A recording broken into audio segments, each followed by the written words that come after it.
Welcome back again dear students. चलिए आज हम बात करते हैं क्लास 11th के हॉर्नबिल बुक के सेकंड चैप्टर की, जिस यानी सेकंड चैप्टर के इंपॉर्टेंट क्वेश्चन का डिस्कशन हम आज इस वीडियो के अंदर करेंगे। तो चलिए आइए ज़्यादा टाइम वेस्ट नहीं करते हुए डायरेक्ट क्वेश्चंस की ओर चलते हैं। क्वेश्चन नंबर है 1, describe the mental condition of the viewers on 4 and 5 जनवरी। यानी 4 और 5 जनवरी को समुद्री यात्रियों की जो मानसिक स्थिति थी उसका क्या करना है, हमें वर्णन करना है। तो इसका आंसर ये है ऑन जनवरी 4 यानी 4 जनवरी the viewer felt a little relieved, यानी वो थोड़ा सा क्या महसूस कर रहे थे, राहत महसूस कर रहे थे। They had their first meal in almost 2 days, यानी कि उन्होंने 2 दिन यानी में पहली बार क्या किया था, भोजन। But in the evening the weather against got worse and they were again in same plight. By the dawn on, dawn का मतलब होता है भोर यानी जल्दी सुबह। On January 5th यानी 5 जनवरी they were in desperate situation, all of them realized that they were going to die, उनको ऐसा लगने लगा था कि हम मर जाएंगे।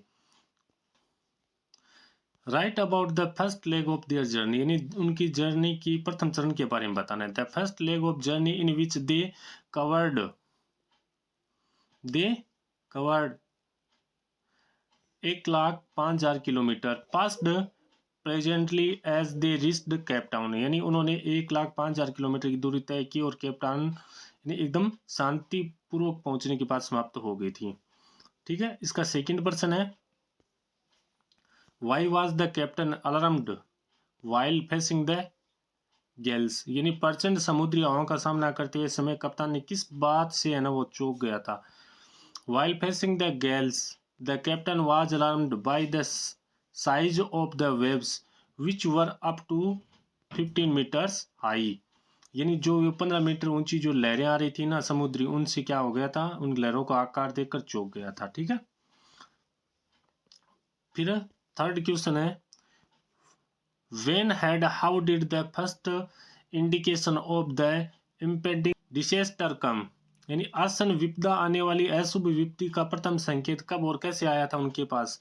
The first indication of the impending disaster came at about 6 p.m. with the ominous silence when the wind dropped and the sky grey dark, यानी उनको ऐसा लगने लगा था, अनुभव हो गया था कि आने वाली जो विपदा का प्रथम संकेत है यानी अशुभ शांति लगभग शाम को 6 बजे संध्या में आया था, जब हवा क्या हो गई थी, एकदम धीमे पड़ गई थी और आसमान क्या हो गया था, एकदम काला हो गया था। तब यानी वह विशालकाय बादल क्या था, the enormous cloud was a huge wave that come toward the boat and was completely vertical and twice the height of the other wave, यानी वह विशालकाय बादल वास्तव में क्या था, एक दैत्याकार लहर थी जो नौका की तरफ आई थी और वह पूरी तरह क्या हो गई थी, एकदम सीधी खड़ी हो गई थी। जो अन्य लहरें थी उनसे 2 गुनी क्या थी, वो बड़ी लग रही थी। ठीक है,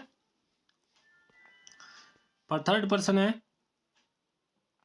how did the captain came to know what that wave walker was near capsizing, कप्तान को कैसे पता चला कि वेव वॉकर है वो डूबने के करीब थी, यानी कैप्साइजिंग डूबने के करीब। एज आंसर है इसका द कैप्टन सा from the see that the masts of the boat were almost horizontal and he thought that it was almost capsizing, यानी समुद्र में कप्तान ने देखा कि नौका का जो मस्तूल लगभग क्षैतिज है ना वो क्या हो गया था, समांतर हो गया था। उसने सोचा कि वह अब डूबने की ओर जा रही है। ठीक है, नेक्स्ट पर्सन है from where did water came into the boat, यानी नौका के भीतर पानी कहां से आया था।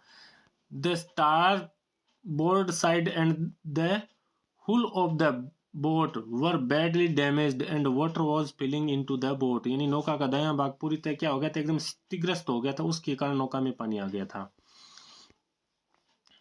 नेक्स्ट प्रश्न है इसका व्हाट हर्ट सू को तकलीफ कैसी थी। There was a bump above her eyes which hurt her, यानी जो उसकी आंखों थी उसके ऊपर क्या था, एक गुम्मड़ उभर आया था जो उसको क्या कर रहा था, तकलीफ दे रहा था। व्हाट डिड द के स्क्रू एंड कैनवास, हथौड़े, शक और कैनवास की सहायता से कप्तान ने क्या किया था? The captain managed to scratch canvas on the starboard side and secure waterproof hatch cover across the gaping holes, यानी जो होल थे ना उनके अंदर जो छिद्र थे ना उनको क्या किया था? बंद किया था। नेक्स्ट क्वेश्चन है how long had they survived since they wave hit by morning on January 3rd, 3 जनवरी की सुबह उन लहरों से टकराते हुए कितने घंटे बीत चुके थे? By morning on January 3rd they had survived for 15 hours since the wave hit, यानी 15 घंटे बीत चुके थे। कितने? 15। ये काफी इंपॉर्टेंट प्रश्न है 2024 एग्जाम के लिए। What was Isle Amsterdam? It was a 65 kilometer long volcanic island which was now a French scientific base, यानी एक क्या थी? नहीं, एक 65 किलोमीटर लंबी जो ज्वालामुखी थी उसके द्वारा बनाया हुआ क्या था? एक द्वीप था जो अब एक क्या था? एक फ्रेंच वैज्ञानिक का अड्डा था। Why did the captain and his wife sit hand in hand in the evening of January 5th? यानी 5 जनवरी को संध्या काल में कप्तान और उसकी पत्नी एक दूसरे के हाथ थामे क्यों बैठे रहे? They did so because they felt that the end was very near and they got emotional, यानी उन्होंने सोचा कि मृत्यु अब निकट आ गई उसका। सूस कार्ड से, सू के कार्ड में क्या था? In Sue's card, the captain and his wife were drawn as funny people and card express love for the both and hope for the best. Sue के कार्ड में कप्तान और उसकी पत्नी की क्या थी? हास्यपद तस्वीर बनाई गई थी जिसमें उन दोनों के प्रति प्रेम प्रदर्शित किया गया था तथा आने वाले समय के लिए क्या थी? एक अच्छी। नेक्स्ट प्रश्न है how many inhabitants were there on the island and how did they react to see the captain and his boat, द्वीप पर कितने लोग थे और कप्तान की नौका देखकर उनकी क्या प्रतिक्रिया? दे वर 28 इनहेबिटेंट्स, यानी 28 लोग थे on the island and they happily helped the captain and the other member of the boat reach on the shore, यानी उस नाव को किनारे पर पहुंचने के लिए क्या कर रहे थे? लोगों की मदद कर रहे थे।